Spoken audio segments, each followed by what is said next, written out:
Ne lis pas ce qui se trouve dans tout ce que Daniel. je suis en train de dire, Kwa yote ambayo niko nasema c'est à fonction de Daniel. inalingana na Daniel. Dimanche, j'ai commencé par contextualiser Siku ya Jumapili nilikuwa nikianza na nikuweka misingi comment Daniel est arrivé en Babylone, na kuweka hali namna gani Daniel alifika Babiloni, jusqu'au point où il a écrit même ses livres de mpaka Daniel. pale akafikia kiwango akaandika kitabu hiki. Le lundi, j'ai parlé Siku ya Jumatatu nikasema du régime alimentaire de Daniel. juu ya mtindo wa chakula ya Daniel, Même si je n'ai pas parlé de ça justement, mais c'est de ça que je voulais hata kama exprimer sikuiongelea en kikamilifu, parlant de la lakini parole ni de ile Dieu. nikiongea juu ya neno ya Mungu ndani Daniel yake. a refusé de manger la nourriture du Daniel roi. alikatala kulishwa na kushibishwa na Et c'est ce qui chakula lui a mfalme. ouvert les yeux lorsqu'il a interprété les songes du Hiyo roi. ndio ilimpatia ufunuo na kumpatia aone wakati alitafsiri ndoto Jusqu'au ya point où le roi mfalme. a dit, chez Daniel, il y a la lumière. Mpaka pale akasema kwa Daniel kuna Et mwanga. dans Psaume, on nous a dit, c'est la révélation Na de la ndani parole qui donne la ya lumière. Zaburi walituambia ni ufunuo wa neno ndio unapana mwanga. C'était ça ce qu'on a parlé Ndio lundi. yenye tulisema siku ya Hier, nous Jumatatu. avons parlé de la trompette, Jana tuliongea juu ya baragumu, du chauffard, shofar. qui a été béni par le message d'hier. Nani alibarikiwa? Et dans le message d'hier, Na ndani ya ujumbe ya jana on a montré que la trompette avait plusieurs utilités. tulionyesha kwamba baragumu ilikuwa na mafaa nyingi Pour annoncer la guerre, kwa annoncer ceci, kupasha annoncer cela. vita hiki na kile na vilingine. Et on devait déchiffrer les sons qui est dans la Na trompette ilibidi kusikia sauti ama mlio wa baragumu pour savoir quel est le message et quelle ili est la kujua révélation. ni nini ufunuo, ni nini ujumbe.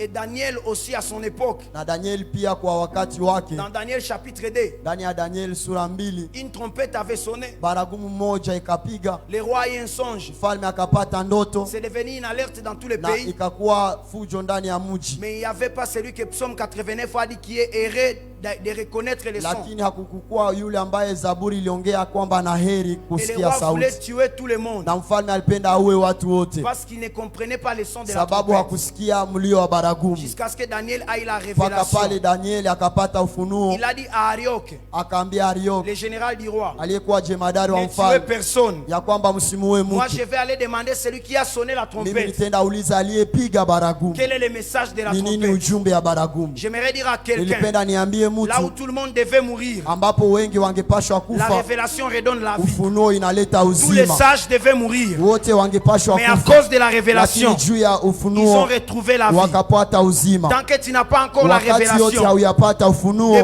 qu'est-ce que Dieu veut faire avec ya toi? ile nini Mungu anapenda Et afanye pourquoi tu es nawe, en na 2021? kwa nini umeingia ndani ya hii Il y a mwaka. plusieurs personnes qui sont en train de Kuna mourir. wengi ambao iko na Encore un kufa. autre jour, une écriture inconnue a été écrite sur Pia le siku mur. moja maandiko isiyojulikana ikaandikwa katika C'est kibambazi semblable à une trompette. na ikafananishwa na baragumu, Et personne ne savait na interpréter ça. hakuna yule aliweza Mais kuitafsiri, Daniel l'a interprété. lakini Danieli Alors akaitafsiri. le nœud de mon message d'hier Na hivi kifungo ya ujumbe yangu ya jana était qu'en cette saison, ilikuwa kwamba ndani ya hii hali il n'y a pas de trompette de cornes. hakuna baragumu ya pembe, Mais c'est nous lakini ni sisi qui sommes en Christ sisi watu ndani ya Kristo que Dieu veut faire des trompettes ambao Mungu anapenda fanye baragumu, pour annoncer ce qu'il veut annoncer au ili monde. kwamba apashe lile anatamani kupasha La dunia. trompette de Dieu, c'est toi et moi. Baragumu ya Mungu ni wewe na mimi.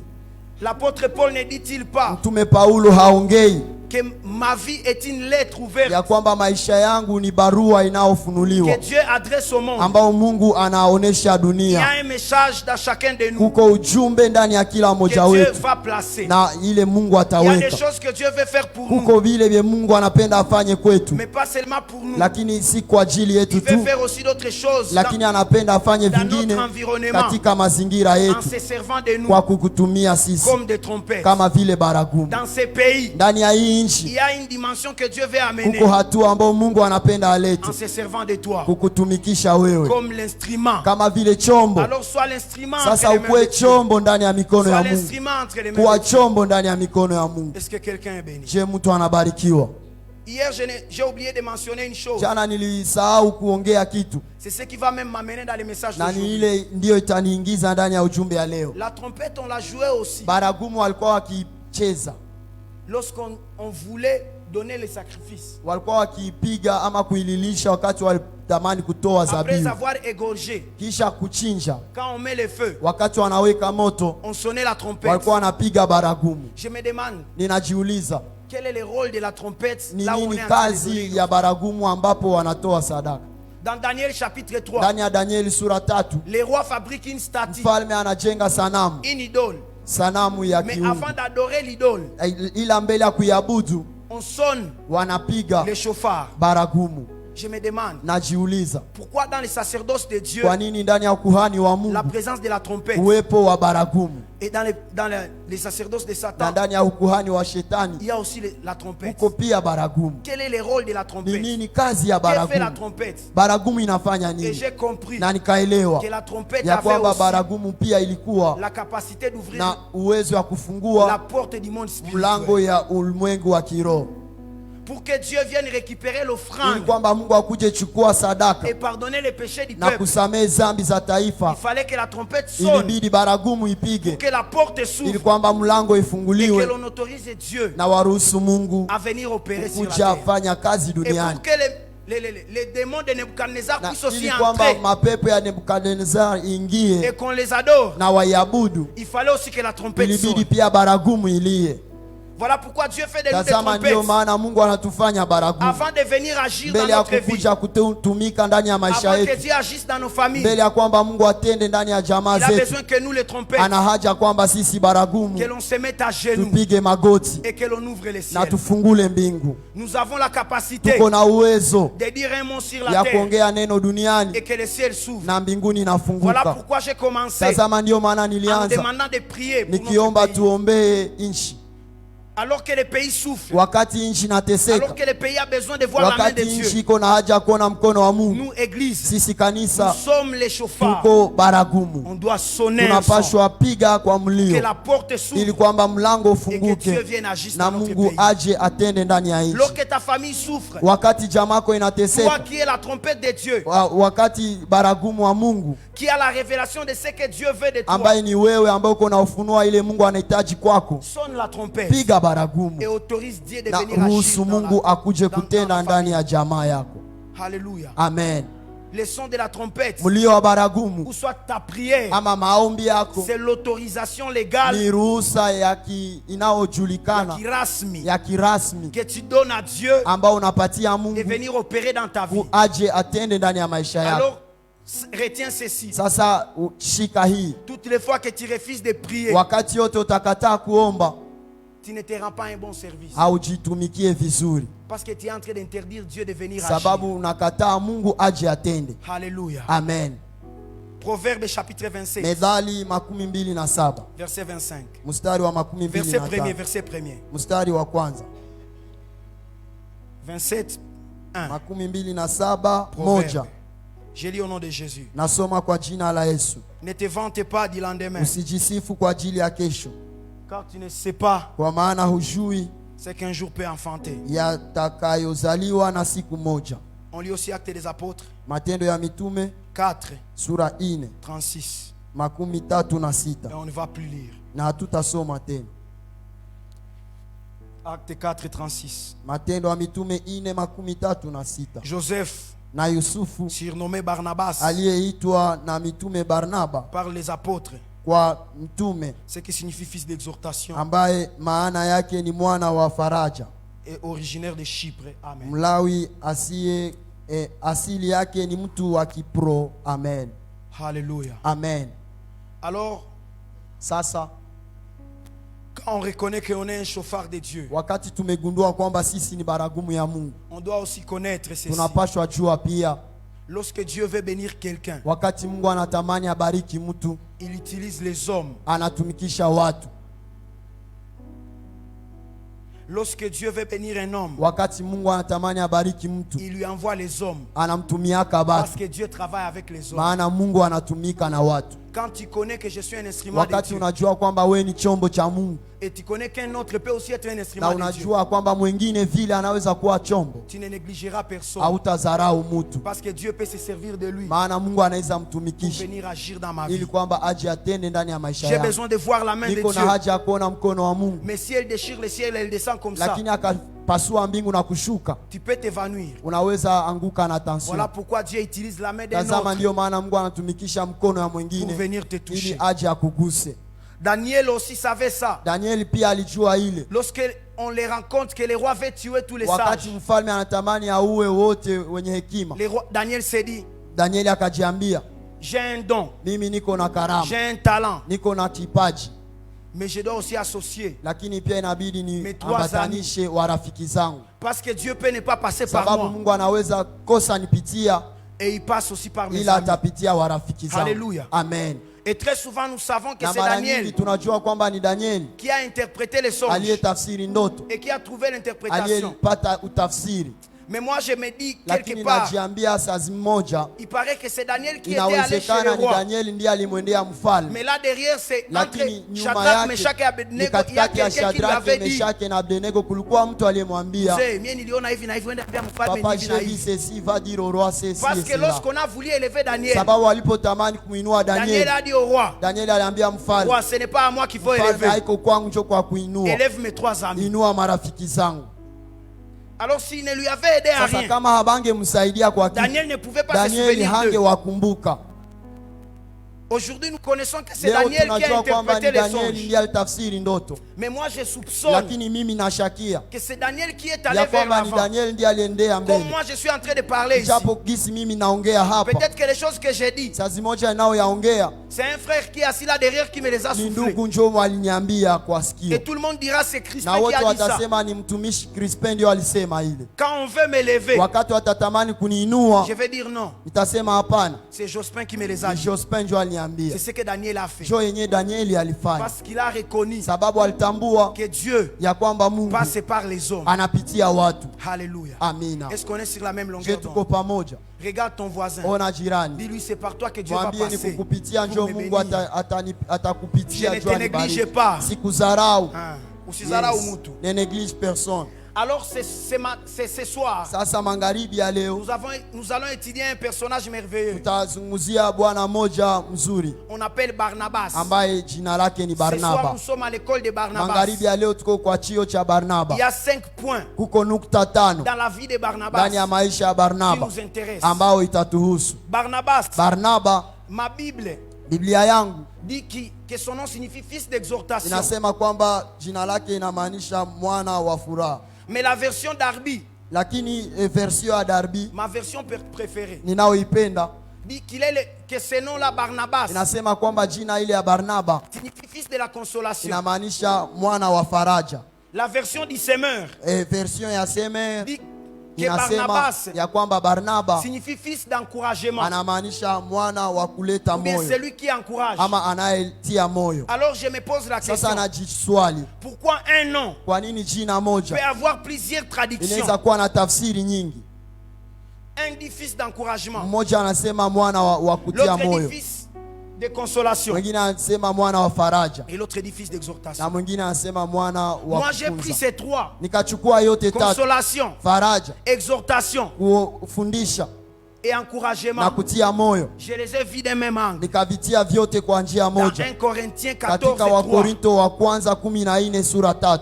Ces trois-là, Wale wa ile tafsiri ces tatu, trois définitions du nom de hizo Barnabas tafsiri tatu za jina ya sont Barnaba dans une même définition. ziko katikati ya definition moja. 1 Corinthiens 14 et 3 Wakorinto média wa kwanza rapidement. 14:3 media.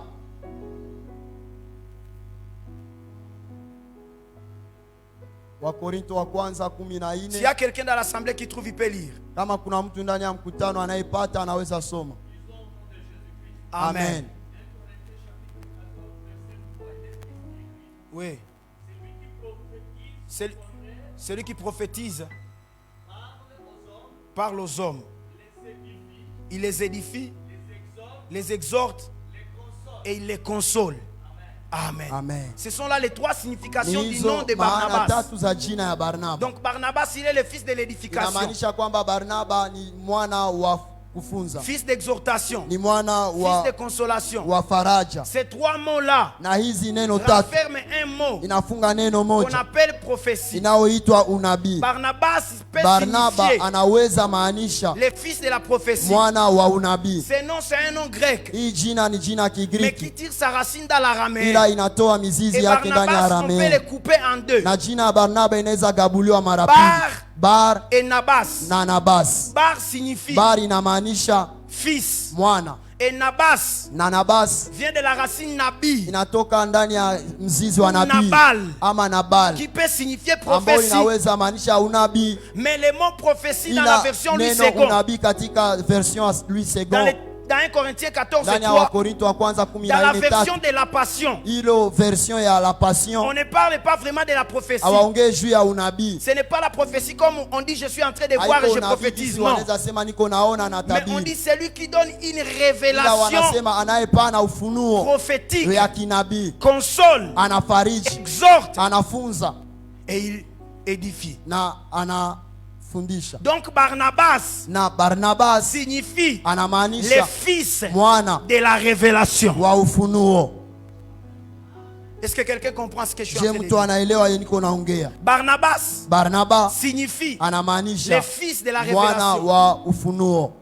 Plusieurs noms dans la Bible Jina nyingi ndani ya Biblia contiennent tellement beaucoup de choses inaweka mambo nyingi, que certaines personnes se sont dit, na hivi wengi wakasema sûrement on donne ces noms-là aux gens après leur vie. banapanaka ile majina akiisha wao kuishi, Quand on voit comment ils ont wakati vécu. wameona gisi wameishi. Et Barnabas, c'était un Na surnom qu'on lui avait Barnaba donné. ni jina ya kuongeza ambao walimpatia, Parce que les apôtres lui ont donné ces sababu noms. wanabii walimpatia ile Quand jina ils ont vu comment sa vie était, wakati waliona gisi maisha yake ils ont dit ilikuwa, non, c'est papa, c'est un homme de wakasema huyu révélation. baba ni mtu wa C'est ufunuo, papa, c'est un fils de huyu révélation. baba ni mwana wa On ufunuo, l'appelle Barnabas. tunamwita Barnaba. Alléluia. Amina. Je vous ai parlé de Achitophel le Nikawaambia dimanche, juu ya Ashitofeli qui était un homme ambaye alikuwa mtu qui avait la sagesse au paroxysme. aliyekuwa na hekima ya kiasi, Et la Bible dit, na Biblia inasema lorsqu'Achitophel parlait, wakati Ashitofeli sa aliongea, parole avait la même valeur. neno lake ilikuwa na ile Comme umuhimu si c'était Dieu kama lui-même qui vile ni parlait. Mungu njo alisema. Et lorsque Na Barnabas wakati agissait, Barnabas alikuwa anatenda, ses actions tendo zake étaient remplies de révélations. zilikuwa na ufunuo. Déjà dans sa première Na apparition hivi dans la ndani ya Bible, kuonekana kwake ndani ya Biblia, Barnabas donne une offrande. Barnabas anatoa sadaka. Personne ne peut donner une offrande sans Hakuna révélation. mwanaweza toa sadaka bila kufunuliwa. Et puis c'est quelle sorte d'offrande? Sasa ni sadaka ya aina gani? Il vend sa parcelle. Anauzisha uwanja Et wake, puis ce n'est pas n'importe quelle na parcelle. haiko kila parcelle. Imaginez, la Bible dit que c'est un Fikiria, lévite. Biblia inasema kwamba ni Mlawi. Les lévites n'ont pas droit aux parcelles. Walawi hawana haki ya Donc la udongo. parcelle qu'il avait, c'était la seule. Udongo ambao alikuwa nao ilikuwa Et ile puis tu. il l'offre à Dieu. Sasa akaitolea Mungu Parce qu'il est un homme de sababu révélation. alikuwa mtu wa ufunuo.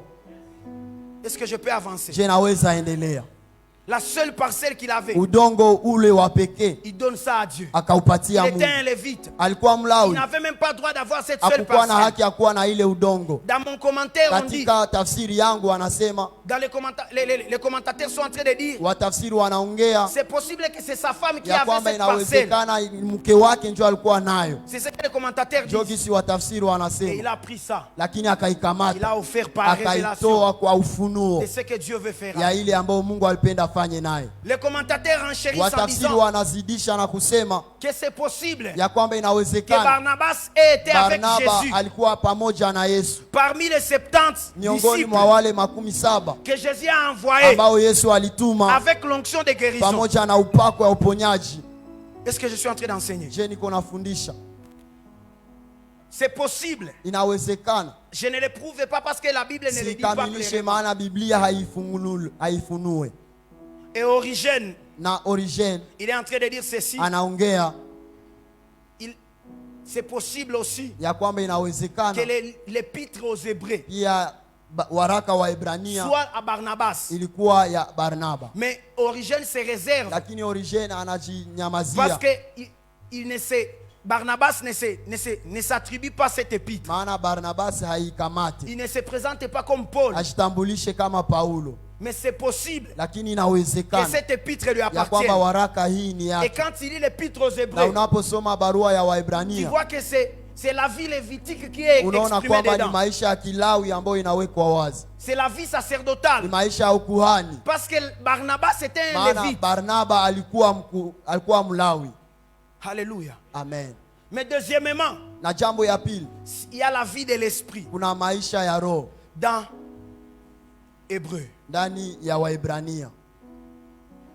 Alors j'aimerais ajouter ceci avant d'aller sur les 5 points Pia et finir. nitamani niongezee mbele tuingie ndani ya nukta 5. Sans Barnabas, Pasipo Barnaba on ne pouvait pas avoir 60% du Nouveau Testament. hatungekuwa na asilimia 60 ya Nouveau Je vais Testament. l'expliquer. Nitaitafsiri. Sans Barnabas, Pasipo Barnaba on ne pouvait pas avoir l'évangile de Marc et de Luc. hatungepasha kuwa na injili ya Marko na Luka. Sans Barnabas, Pasipo Barnaba on ne pouvait pas avoir les actes hatungekuwa des apôtres. na matendo ya mitume. Sans Barnabas, Pasipo on ne Barnaba pouvait pas avoir les épîtres de Paul. hatungekuwa na barua za Je vais Paulo. expliquer tout à l'heure. Nitaitafsiri hapa. Alors je me pose la question. Sasa inajiswali swali Quelle moja. serait devenue la vie chrétienne Ingekuwa maisha ya Kikristo si ingekuwaje cet homme de révélation kama Barnabas huyu bwana wa ufunuo Barnaba n'avait pas eu la révélation qu'il avait? hangepokea ufunuo ambao alipata? C'est quoi la révélation qu'il Ni avait? nini ufunuo aliyokuwa nayo? Dans Actes des Ndani ya Apôtres, Matendo ya Mitume chapitre 9, sura yake ya 9 verset 26 et mstari wa 27. 26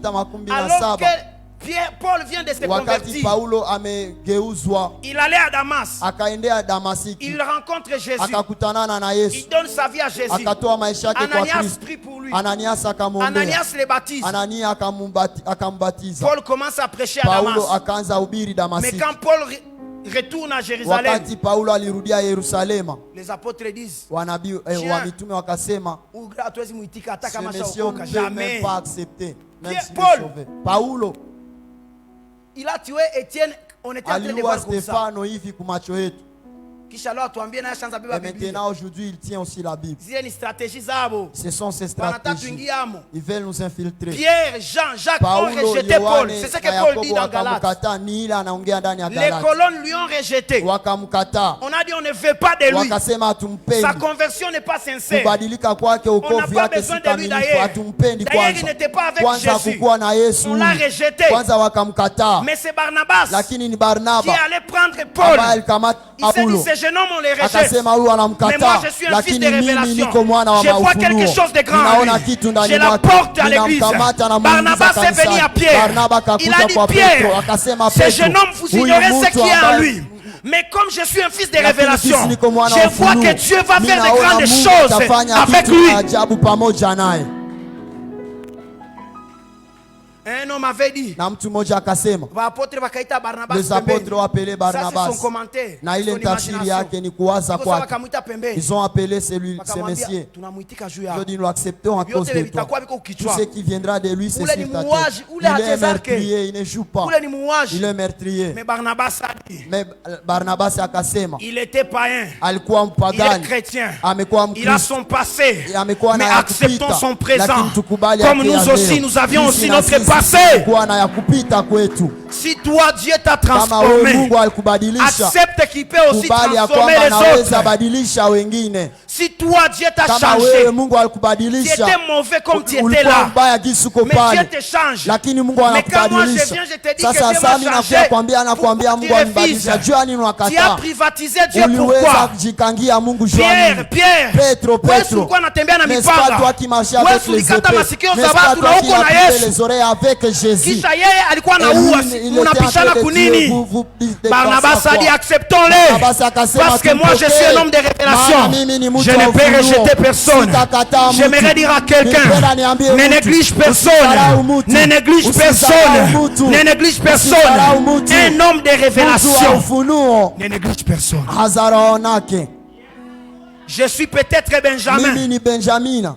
Ma date de naissance Tariki yangu ya kuzaliwa correspond à la date de la mort de ma maman. inafanana siku ya mamangu alikufa. Je suis orphelin Mimi peut-être, ni yatima saa mais ne me zimoja, négligez pas. lakini usinizarau. J'ai la capacité Niko na uwezo de vous donner à vous, fils ya d'Israël, kuwapatia taifa votre Israeli premier roi. mfalme wenu wa Le premier kwanza. roi d'Israël, c'est Mfalme wa Saïl. kwanza ni Il était Saulo, de la tribu de alikuwa wa Benjamin. tribu ya Bien Benjamina. que je sois le cadet, Sisi ni kwa wa les plus mwisho petits, wa kidogo, orphelins de mère et de frères, walikuwa washanimisha je kuwa peux vous donner yatima. votre roi. Naweza kuwapatia Je peux vous mfalme. donner votre Naweza roi. kuwapatia Judas mfalme. ne me néglige Yuda pas. usinizarau. Oh, Lévi ne me Oh, néglige Lawi pas. usinizarau. Oh, Ruben ne me négligez Rubeni pas. usinizarau. Je suis peut-être petit, Mimi niko mdogo, mais moi, lakini mimi Dieu m'a donné les prémices Mungu de la royauté. alipatia uzao wa kwanza ufalme. Ne néglige personne Usizarau mtu à cause de mpendo son apparence juu aujourd'hui. ya hali yake ya leo, Tu ne sais pas ce qu'il sera. hayue kenye atakuwa La kesho. Bible dit, Biblia inasema ne te vante pas pour les jours du lendemain, usijisifie juu siku ya kesho, car tu ne sais pas maana hauyue ce qu'un jour peut enfanter. kitu kenye siku moja inaweza zaa. C'est le texte que nous avons Ni lu. usomi tulisoma, Tu ne sais pas ce qu'un jour peut enfanter. hauyue kenye siku moja inaweza zaa. Ne néglige personne. Usizarau mtu. Regarde ton voisin, ne néglige Ona pas. jirani yako msimzarau.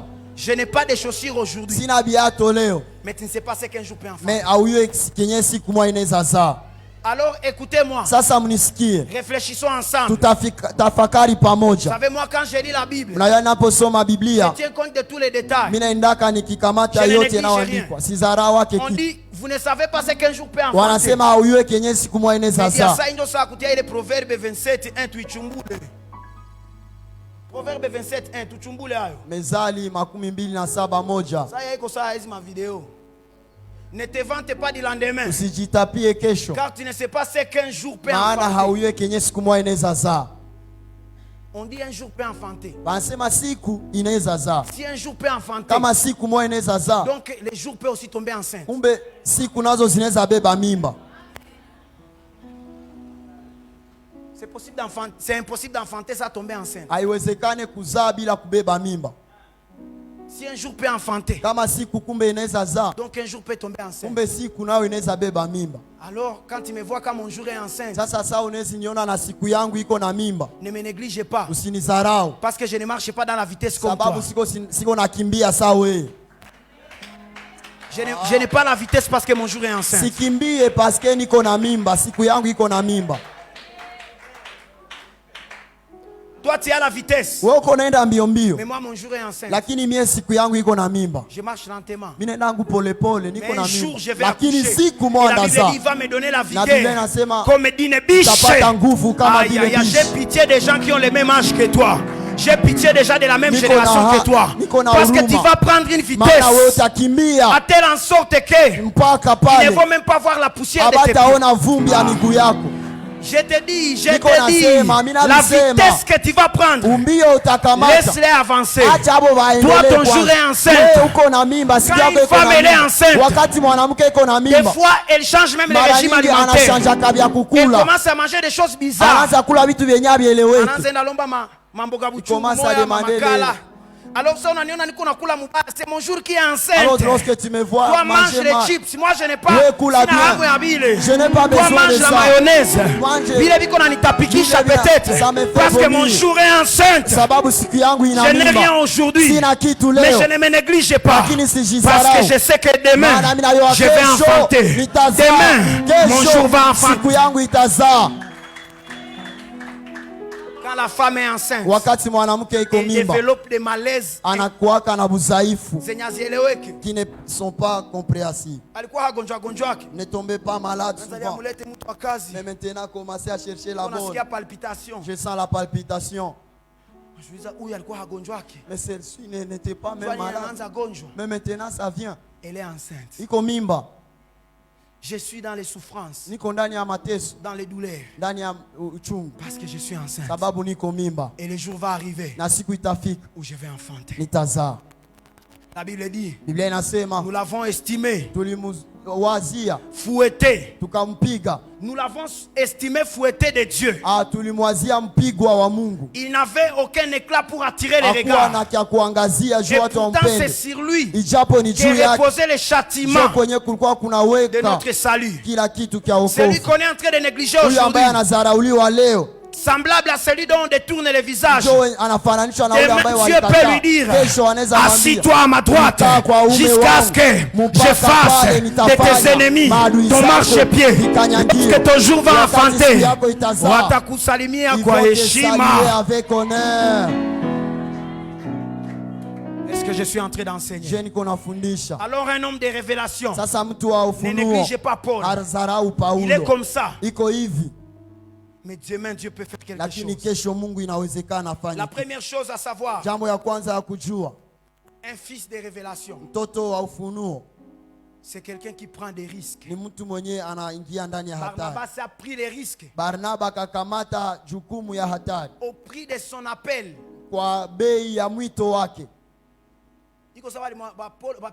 C'est pour que Pierre l'avait dit. Si celui-ci escroque, nous allons t'excommunier. Mais il a pris les risques. Lakini akakamata ile hatari. Il a dit prenez-les sur mon compte. Akasema mumuweke kwa C'est ce que hesabu Paul zangu. aussi a fait les jours suivants. Paulo alifanyaka siku za kupita. À Philémon à propos de Onésime. Onésime était inutile avant. Onésime hakukuwa na faida. Mais aujourd'hui il est utile. Lakini leo iko na maana. S'il a ta dette, kama iko deni yako, s'il mange quelque chose kama chez toi, anakula kitu kwako, prends-la sur mon compte. Uiandike kwa hesabu zangu. C'est ce que Barnabas a fait. Na njoo yenye Barnabas. Paul a tiré cette méthode de Barnabas. Paulo akakamata ile mtindo wa Barnaba. Un homme de révélation prend des risques. Mtu wa ufunuo anaingia ndani ya Là où tout le monde a peur d'aller. Wenye watu wote wanaogopa Si tu as la révélation, kama uko na ufunuo, tu vas y aller. unaingia na unaweza. Quand tout le monde dit là on est en train de kidnapper les gens. Wengi wanasema pale wiko na beba watu. Mais moi j'ai la révélation que mimi niko na ufunuo kwamba que pale ndio kwenye ndawinia. C'est de là que je serai millionnaire. Nitaendelea. Un homme de révélation, c'est prendre des risques. Tous les grands hommes de Dieu que nous connaissons,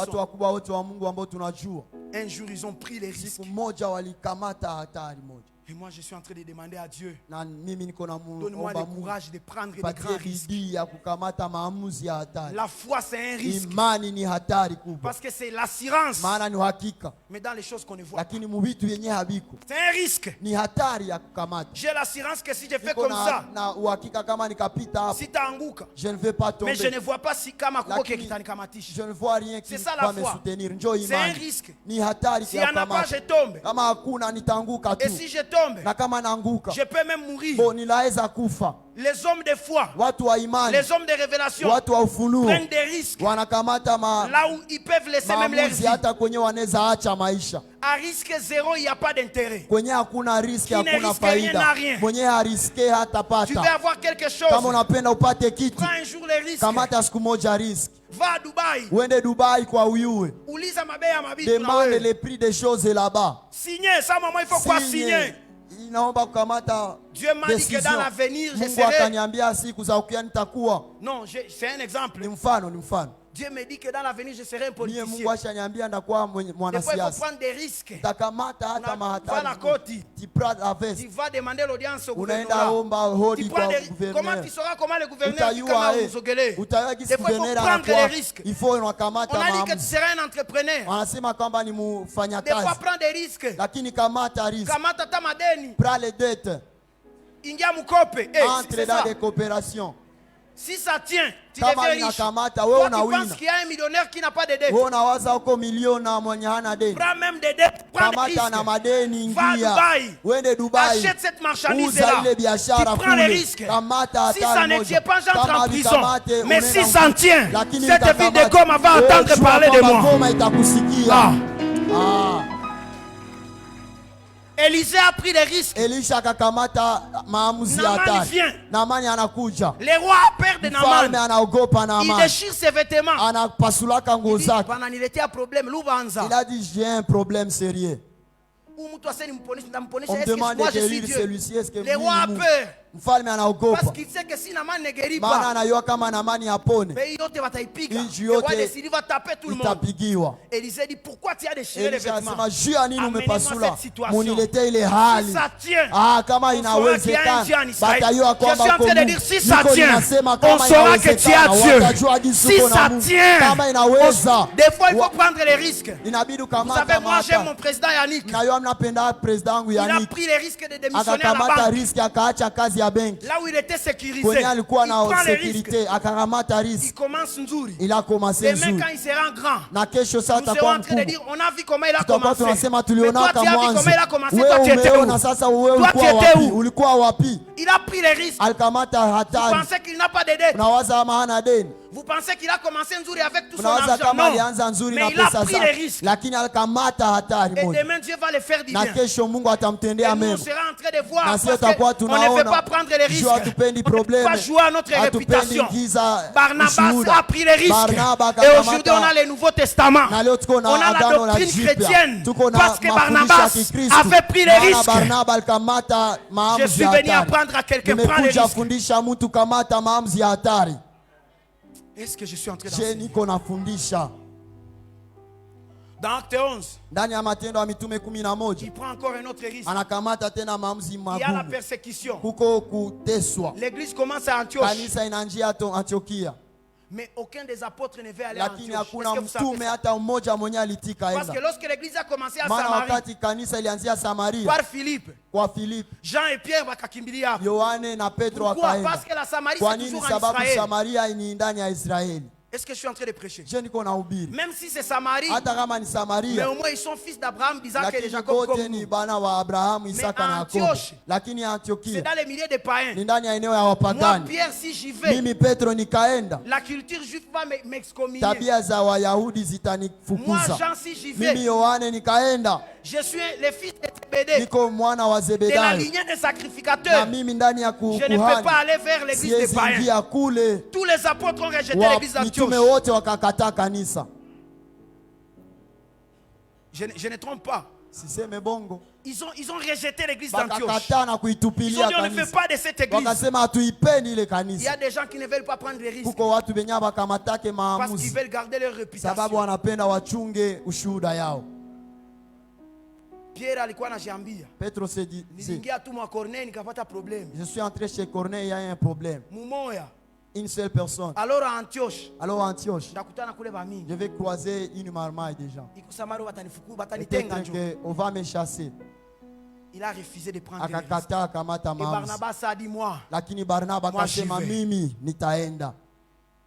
Et quelques années après, Na miaka akiisha, l'église d'Antioche kanisa Antiokia est devenue plus grande que celle de ikakuwa Jérusalem. kubwa kushinda C'est Yerusalemu. devenu même l'église Ikakuwa missionnaire kanisa qui hata a ya évangélisé le monde ya entier. injili kubwa Je iliyobeba vous rappelle injili. que le monde entier Na wakumbusha kwamba ulimwengu avait été évangélisé dans les premiers siècles. ilikuwa evangelize ndani ya siècle ya kwanza. C'est ce que Paul écrit aux Éphésiens. Na njoo yenye Petro Il dit, vous avez la anaandikia, même Paulo espérance anaandikia, qui mko est na chez tous ceux tumaini qui ont moja reçu Jésus partout dans iliyokuwa le kwa monde. wote waliopokea Yesu popote ulimwenguni. Le monde entier avait été Ulimwengu évangélisé. mzima ilipata Et la injili base na de ce msingi mouvement, c'était à ya Antioche. Parce ile que Barnabas a pris un risque d'y sababu aller. Barnaba alikamata maamuzi makubwa Est-ce que kuenda. Barnabas est en train de nous enseigner aujourd'hui? Barnaba anatufundisha leo. Quelqu'un est béni par Barnabas. Je, mtu anabarikiwa na Barnaba? La deuxième chose, Jambo ya pili, un homme de révélation mtu wa ufunuo n'a pas peur d'ouvrir d'autres horizons, haogopake kufungula njia zingine, même si les autres ont peur d'y aller. hata kama wengi wanaogopa kwenda. Avant, on nous disait ceci: Mbele walikuwa wakituambia l'enfant qui ne voyage pas mtoto mwenye hapafai masafari pense que c'est sa mère qui est la meilleure cuisinière du monde. anawazaka mamake njoo anayowapiga, Mais le jour où elle arrive à l'hôtel, lakini siku yenyewe anafika kwa hoteli elle mange une recette. anakula ile chakula. Il dit kumbe mama natudanganyaka. Et cet enfant dit maman nous trompe. Anasikia viungo à motel. Sans les épices de l'hôtel. Asema kumbe huku njoo kuko wanayopiga. Dis donc c'est ici où il y a la bonne. Un homme de révélation Mtu wa ufunuo ouvre de nouveaux horizons. anafungulaka njia Celui mpya. qui ne veut pas ouvrir de nouveaux Mtu horizons, mwapendi fungula njia mpya, il pensera que tout ce qu'il a, c'est ça la fin. atawaza kwamba yote ambayo iko nao Il se njoo mwisho. contentera de ce qu'il a. Atafurahishwa na ile ambayo iko Pourtant, Dieu nayo, veut qu'il aille encore japo davantage. Mungu anapenda amuinue tena aendelee. Tu sais, l'ennemi de la prochaine dimension, Unajua adui wa kiwango kipya c'est la dimension actuelle. ni kiwango kia sasa. L'ennemi de ce que tu seras demain, Adui ya vyenye utakuwa kesho c'est ce que tu es devenu ni aujourd'hui. vyenye huko leo. Les jours où tu te satisfais de là où tu es, Siku yenye unashibishwa na c'est kufurahishwa na fini, jinsi tu n'iras huko, nulle part. hautaendaka Tu vas fasi baquer à tena. tout parler. Tu vas rester Mais là. aujourd'hui, Dieu est en train de te dire, Lakini leo Mungu kwa vous avez assez demeuré sur cette montagne. Avancez vers la montagne des Cananéens, des Amoréens et des Hétiens. C'est là votre héritage. Na kule njoo urithi wenu. Vous aimez cette montagne, Mmependa hii mlima Kadesh Barnea, Kades Barnea, parce que seulement vous mangez la manne sans sababu travailler. mnakula mana bila kazi. Mais là-bas, il y a les blés. Lakini kule kuko mpunga, Là-bas, il y a les kuko laits. ngano, kule kuko Là-bas, il y a ngano, le miel. kuko asali. Avancez. Muendelee. Alléluia. Amen. Est-ce que je peux avancer? Je naweza endelea. Ce n'est pas à vous de me dire d'avancer, c'est à moi aujourd'hui Ni de vous dire mimi leo d'avancer. kuambia muendelee. Moi, je suis venu vous dire Mimi avancer. njoo nimekuja kuambia muendelee. Pierre, Petro, André, Andrea, tu as cherché toute la nuit. umetafuta usiku Mais mzima, avancez encore à l'eau lakini profonde. endelea tena ndani ya maji makubwa. Ouvre de nouveaux horizons. Fungula njia mpya. Quitte ton cocon. Toka katika kifungo. Sors de ta boîte de conserve. Il y a tout un monde en dehors. J'aimerais prophétiser sur quelqu'un. Tu n'es pas un okapi pour rester seulement au Congo. Tu dois aussi avoir un passeport. Aller dans d'autres. Tu n'es pas un okapi. C'est seulement l'okapi qui vit en RDC. Mais toi, tu peux aller en Espagne. Aïe, aïe, aïe. Je soupire après ces jours. J'irai voir les classicos à Madrid. Moi, je soupire après des expériences pareilles. Je soupire après ces jours où j'irai à la plage de Copacabana. Je soupire après ces jours où j'irai aux États-Unis, côte ouest, Miami Beach. Il n'y a pas que le Congo. Il y a d'autres horizons. Alors aspirons à la grandeur. Rêvons grand. Visons loin. Les problèmes du Congolais, il s'est dit, que le président te fasse quoi? Thomson na mukati yangu nikaipata basi. Thomson, quand est-ce que tu vas penser à investir dans la bourse de New York? Aïe, aïe, aïe, aïe. Quand est-ce que tu vas penser à investir dans le pétrole? Regardez ce que les musulmans sont en train de faire à Dubaï. Nous on est en train de dormir ici. Maman Rachel, Thomson et Nakwanga. Et tu dis que c'est tout ce que le président fait. Tu dis que c'est tout. Ces musulmans-là ont trouvé Dubaï étant un désert. Il n'y avait pas de l'eau. Ils ont créé de l'eau. Là où vivre était fini. Ils ont repoussé la mer. Et puis nous, c'est bon. Mais quand tu es dans cette maison-là, le jour où tu inaugures ta maison, c'est le jour où Dieu te demande de commencer à faire une nouvelle maquette d'une autre maison. J'aime une chose. J'ai suivi l'archibishop Duncan Williams. On l'appelle à Lubumbashi pour inaugurer une église. Une grande église. Mais quand il prend le micro, il dit au pasteur, je t'interdis de penser que c'est seulement ça que Dieu te demande de faire. Mets dans ta tête que ça tu vas le détruire. Et construire plus grand que ça. C'est maintenant que nous voulons inaugurer. Tout comme inauguration. Nous sommes dans l'inauguration. Vous nous demandez de démolir pour construire. C'est là où il faut se reposer après un dur labeur. Qu'on mange du miel et du lin. Les jours où on remplira ce temple. C'est le jour où Dieu nous donnera un autre défi. D'acheter tous les quartiers.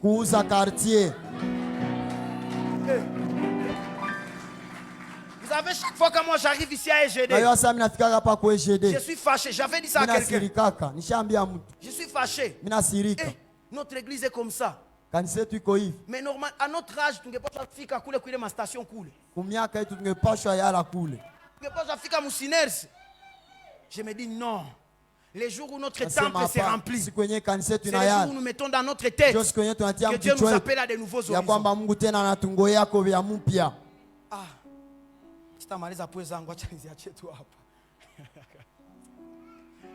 Est-ce que je peux avancer? Alors écoutez les profils d'un homme de révélation. Acte des apôtres 11, 25. On décrit Barnabas dans 3 mots. Tout ce qu'on a vu dans Barnabas, on les synthétise en 3 mots. Premièrement, on dit qu'il est un homme bon. Deuxièmement, il est plein d'Esprit Saint. Et troisièmement, il est plein de foi.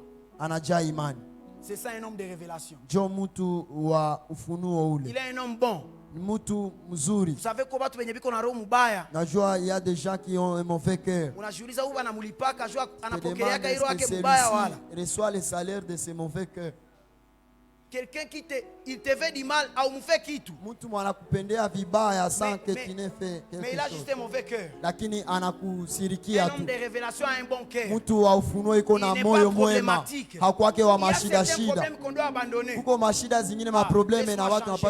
a certains problèmes que l'on a parce qu'on est dans la bassesse. Si on trouve un grand homme comme moi, il pleure à cause du bonbon. On dira que celui-ci c'est un fou. Il combat avec Carmel à cause d'un bonbon. On dira qu'il n'est pas normal. Il y a certains problèmes que toi tu crées. Ça nous prouve déjà que toi tu es immature. Et que tu as un mauvais cœur. Et que tu n'es pas un homme de révélation. Est-ce que j'ai prêché? Un homme de révélation, c'est un homme de bon cœur. C'est quelqu'un qui sait chercher les mérites. Un homme de révélation, il cherche les mérites. Quand il voit là où les gens souffrent, il les aide. Il chasse. Il chasse, anawinda. Qu'on lui dise seulement, Mungu akubariki. Ça pèse grand dans la balance de Dieu. Quand tu rencontres un pauvre, tu lui donnes. Il te dit Mungu akubariki. Tu rencontres un vieillard, tu touches dans la poche, tu lui donnes. Il te dit Mungu akubariki. Que Dieu te bénisse. Tu ne sais pas ce que tu fais. Mais à cause de ton bon cœur, tu t'attaches à la grâce de la longévité. Ces pauvres-là, ces vieillards-là, il a 100 ans peut-être. Il a 80 ans. Cela veut dire qu'il a combattu plusieurs esprits de mort dans sa vie. Et il les a vaincus. Et quand tu lui donnes, il te dit Mungu akubariki. Bariki, ça veut dire bara. Bara, ça veut dire créer. Que Dieu crée la victoire dans ta vie. Un homme de révélation, c'est quelqu'un qui sait chasser les mérites. Il a un bon cœur. S'il peut faire quelque chose, il fait. Il n'attend pas qu'on lui demande de faire. S'il voit qu'il y a quelque chose qui manque, il le fait. Mais toi, pour contribuer dans un vol, un message, on t'envoie des textos marqué comme lui. Ministre envoie. Archivé, quand on a archivé conversation, c'est quoi tu as fait à couler mon tu envoies quelque part. Et pourtant quand on te demande de contribuer dans un vol, c'est ton bien qu'on est en train de chercher. Tu sais quand tu mets ton argent dans un vol, la prière de tous ces intercesseurs, de toutes ces chorales, ils ont gêné, ils ont pris des moments de prière. Et puis toi tu contribues. Les bénédictions de toutes ces prières, tu les soldes. Tout ça part chez toi en un coup. Parce que tu te connectes à la grâce. Alléluia. Amina. Un homme de révélation, c'est un homme de bon cœur. Deuxièmement, c'est un homme plein d'esprit. Il ne fait rien sans être conduit. Il n'est pas pressé dans la vie. Il connaît s'attendre à Dieu. Il connaît attendre que Dieu parle. Parce que Dieu n'a pas parlé, il ne bouge pas. Mais lorsque Dieu parle, rien ne peut l'arrêter. Parce qu'il sait que moi j'ai entendu Dieu. Il a la conviction. Vous savez pourquoi Satan a attaqué Ève, mais il n'est pas venu tenter Adam. Alléluia. Amen. Vous savez pourquoi? Donnez-moi amen, je vous dis ça. Amen. Pourquoi Adam n'est pas venu tenter Adam? Il est venu tenter Ève. Il y a quelqu'un qui peut dire jouer venu mwanamuke. C'est une femme. Et les femmes sont il y a des femmes qui sont ils sont durs. Satan a attaqué Ève. Parce que Ève, différemment d'Adam, Ève n'avait pas la révélation de ce que Dieu avait dit. Adam, c'était Adam que Dieu avait dit. Tu ne toucheras pas ça et ça. hautagusa hiki hiki na hiki. Adamu akasikia Mungu kwa sikio lake. Même si Satan devenait 1000 fois Ina maana kama shetani angekuwa zaidi shetani, hangeweza Adamu, hangegeuza Adamu kulingana na ile ambayo Mungu alimwambia. Lakini tofauti na Eva, Adam ndio alifundisha Eva. Wakati Eva alikuja ndani ya bustani, Adam a dit, ici nous vivons comme ça, comme c'est ça. Parce que ça venait de la bouche d'Adam. Ile maombi ilitoka mkinywa wa Adamu. Ça n'avait pas de poids dans le cœur d'Ève. Haikuwa na kilo ndani ya moyo wa Eva. Ça avait dans le cœur d'Adam. Sawa na ile kilo ambayo ilikuwa ndani ya moyo wa Adamu. Est-ce que quelqu'un a compris? Je mtu anaelewa? Vous savez ce que moi-même j'ai entendu dans mes oreilles. Unajua kenye mie peke nimesikia. Ce que moi-même j'ai vu. Kenye nimeona. Munaweza nifunga. Vous pouvez même lier. Mais je vous dis c'est vrai. Tawambia ni kweli. Les apôtres on les tapait. Wa mitume waliwapiga. Ils pleuraient. Mais pourquoi vous voulez qu'on répète ce qu'on a vu et entendu? Parce que nous-mêmes il nous a dit comme ça. On ne peut pas refuser ça. Mais toi tu sais pourquoi tu pêches? Parce que la seule fois que Dieu te parle, c'est quand il y a un prédicateur qui se tient ici et qui te raconte des choses. Tu n'as pas le temps où Dieu te parle toi-même. Un homme de révélation. Il cherche la conduite. Il cherche la conduite du Saint-Esprit. Et lorsque tu as entendu Dieu toi-même, rien ne peut te faire tomber. Rien ne peut te faire retourner en arrière. Tu deviens comme un lion. La Bible dit, il me donne la vigueur du buffle. Même un mire qui se tient devant toi, tu vas déchirer. Ah, je vois quelqu'un qui dit, ah, tu vas déchirer.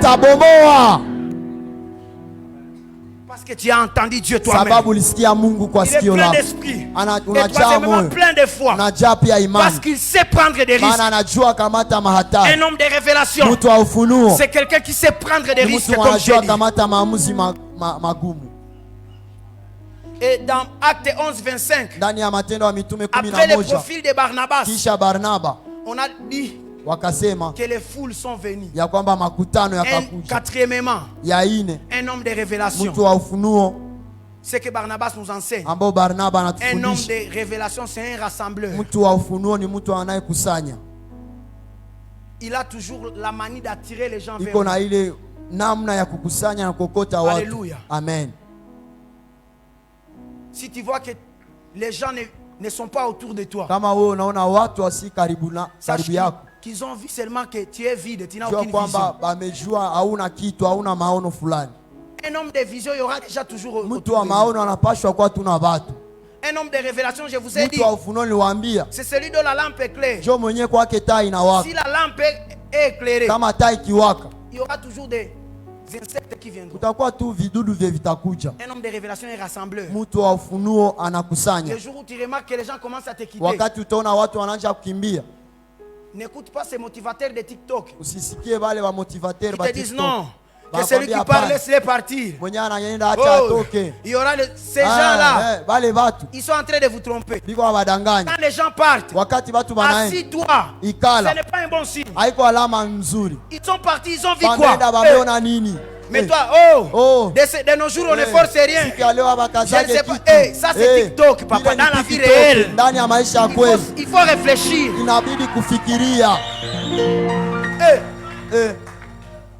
Les gens te quittent. De nos jours, on ne force rien. Parce que même l'aigle ne force. Il est français, papa. Ça, ce sont les Français. Nous sommes dans les actes. Dis à ton voisin, tu vas matendo amitume. C'est ça le stade.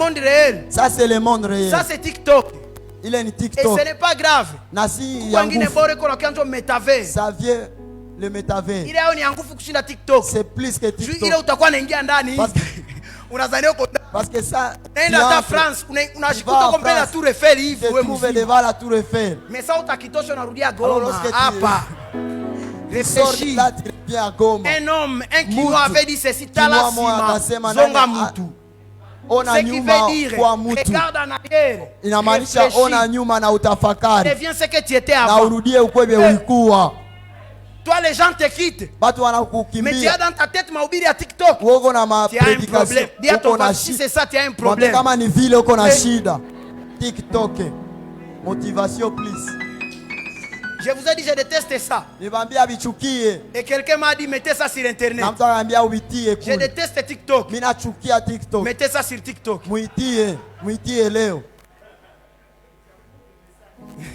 Moi, Chris Mosang, je vous dis. Hey, toi, tu vis dans TikTok. Continue comme ça. Merci.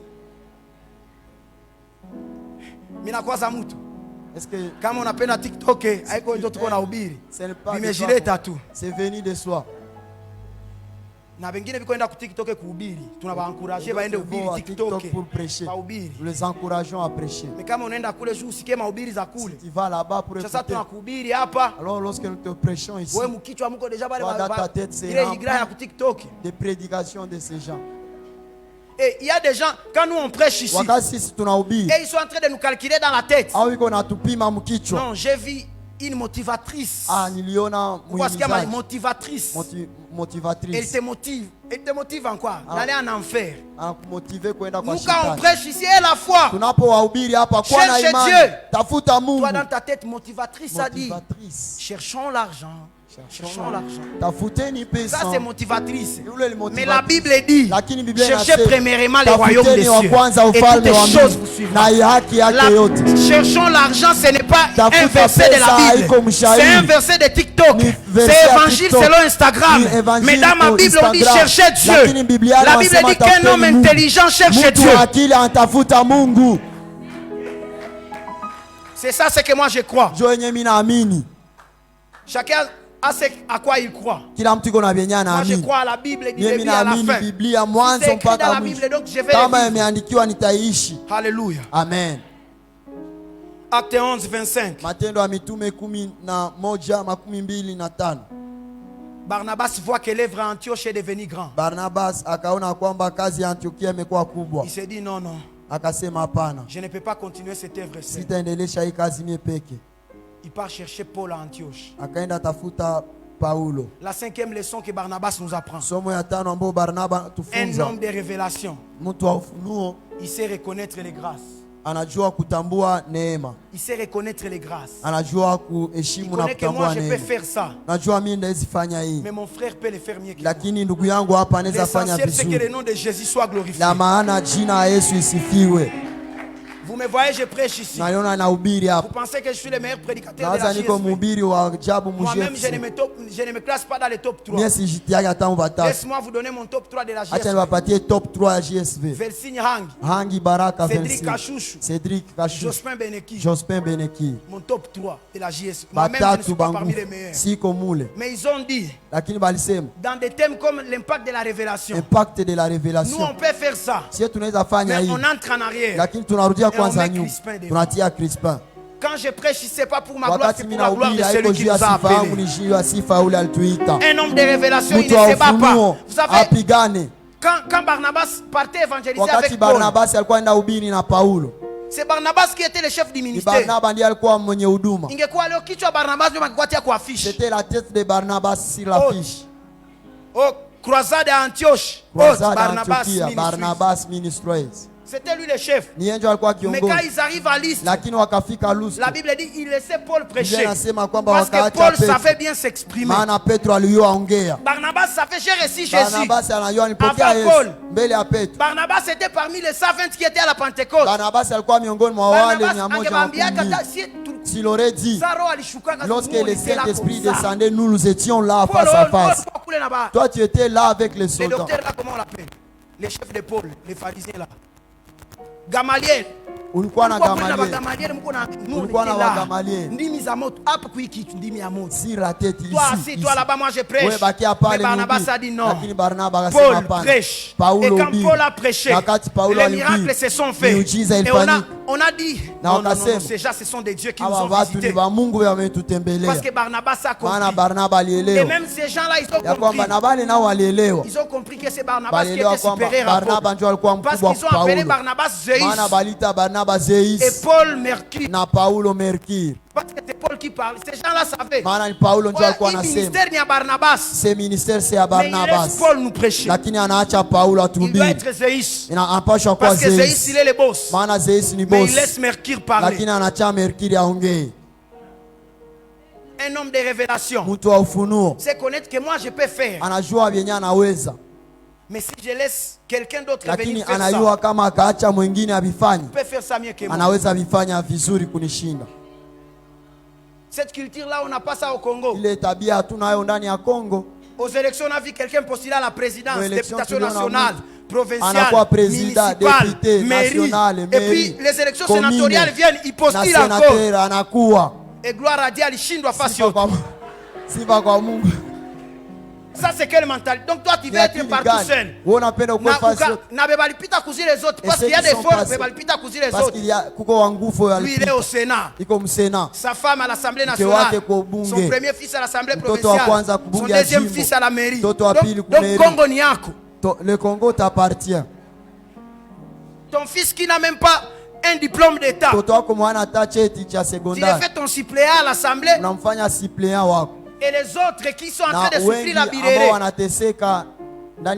Il faut reconnaître les grâces. Les pays ne vont pas parce que les Congolais ont un mauvais cœur. Ils n'aiment pas reconnaître les grâces. Ce ne sont pas les étrangers qui détruisent le Congo. C'est nous-mêmes qui détruisons notre pays. Que Dieu nous donne la révélation de savoir que ce que je ne peux pas faire, que je laisse mon frère aller faire. Vous savez quoi? Moi je connais que si je chante ici, vous allez partir. Ça ne va pas sortir. Ça je laisse. Quand je m'assois, je le sais. Si je danse, ça je le sais. Même quand je prie, je dis Seigneur, je te remercie. Je ne sais pas chanter, je ne sais pas danser. Mais quand on met Alain Baba, quand on met le frère Mardoché, il va chanter. Alors pourquoi mieni kamate micro ni imbe na bakiliza? Ça c'est la sorcellerie. Ça c'est la sorcellerie. Et toi tu connais que tu ne sais pas prêcher. Unaenda panda kwa nini? Pression à nini frère? Sukia kwa institut biblique ba kufundishe. Venez à l'école biblique. Est-ce que mina kwaza butu? Venez à l'école biblique et apprends. Tu me vois l'affiche. Et puis tu écris prophète des nations. Tu dis prophète des nations. Ouais, ou prophète des nations. Oh, on imagine. Sniper. Jojo Banandika, Sniper Christmas. Et Ipman.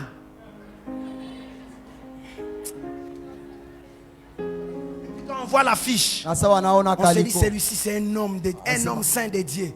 Mais quand tu l'écoutes, il n'y a rien au-dedans. Mais si tu pouvais rentrer en arrière, tu fais passer la sentinelle. Tu rentres en arrière. Tu prends Jospin Benekir qui prêche. Alléluia. Amen. Sachons reconnaître les grâces des autres. Si tu reconnais quelqu'un d'autre, tu n'arrives rien à ce que tu es. Il y a qu'en Afrique où on pense que c'est en faisant tomber les autres que nous personne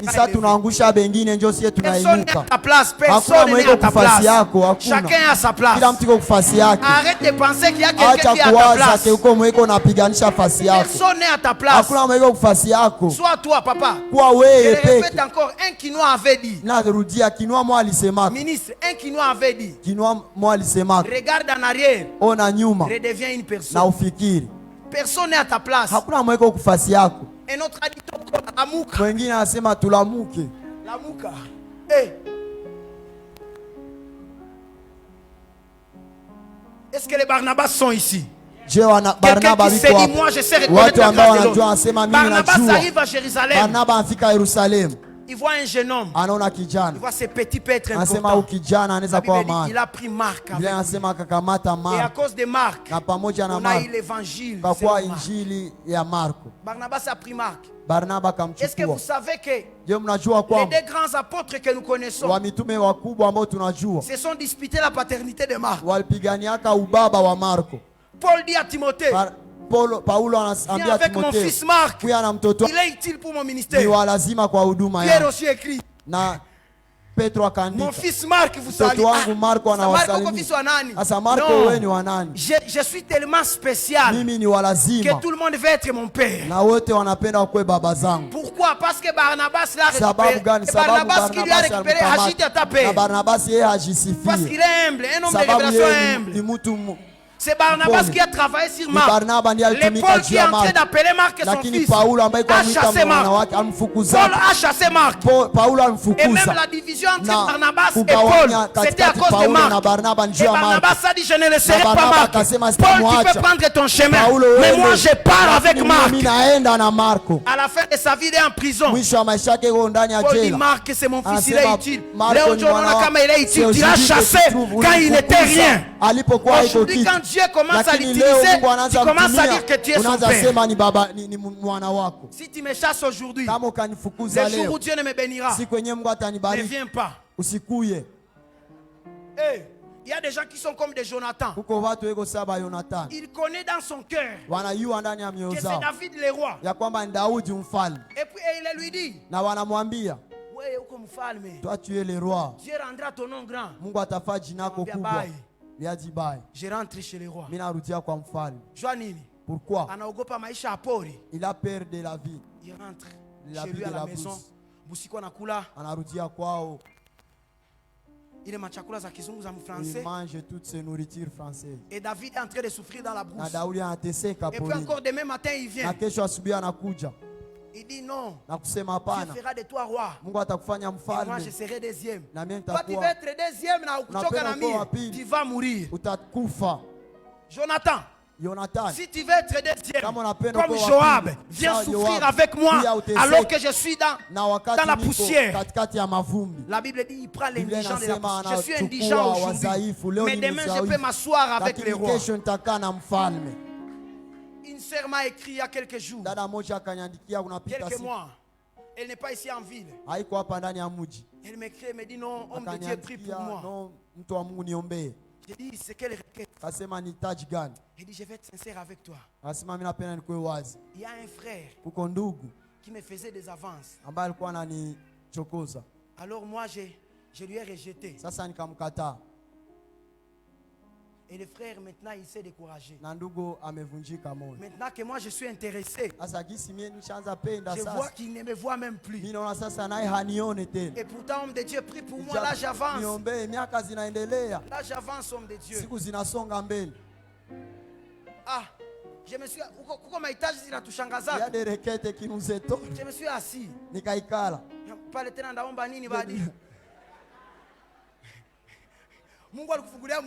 Dieu t'a ouvert la porte. Si tu vois qu'il a la grâce, accepte-le. C'est écrit où que refuser la première sollicitation du frère, c'est être bien éduqué. Plusieurs sœurs pensent que faire tourner la tête du frère, c'est ça être bien éduqué. Accepter la première sollicitation ne réduit en rien ton éducation. Fais de toi une personne de révélation. Est-ce que les jeunes sont là? Écoute, il y a des frères qui sont déjà déçus dans la vie. Alors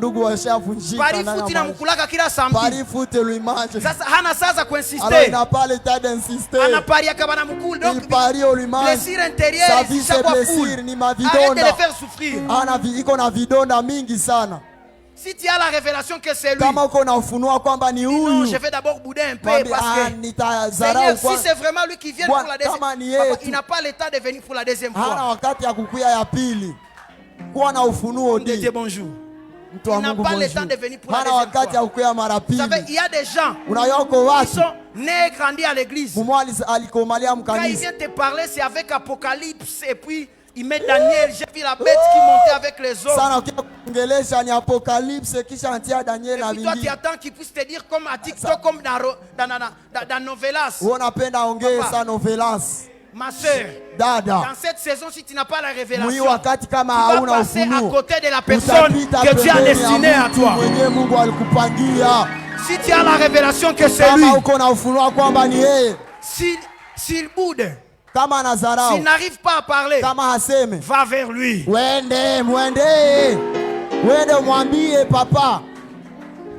Que je parle.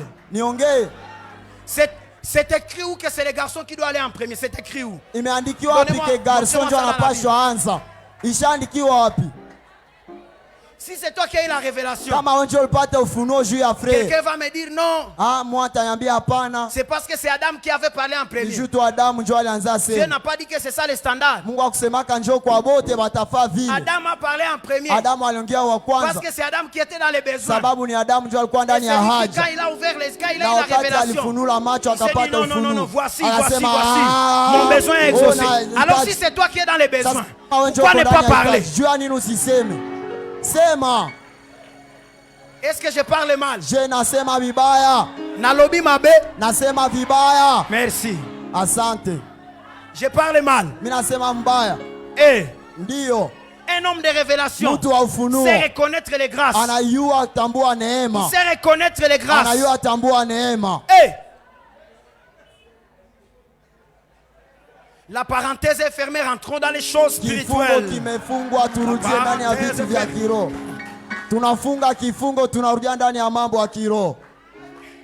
Est-ce que quelqu'un est béni ce soir? Que Dieu vous bénisse abondamment.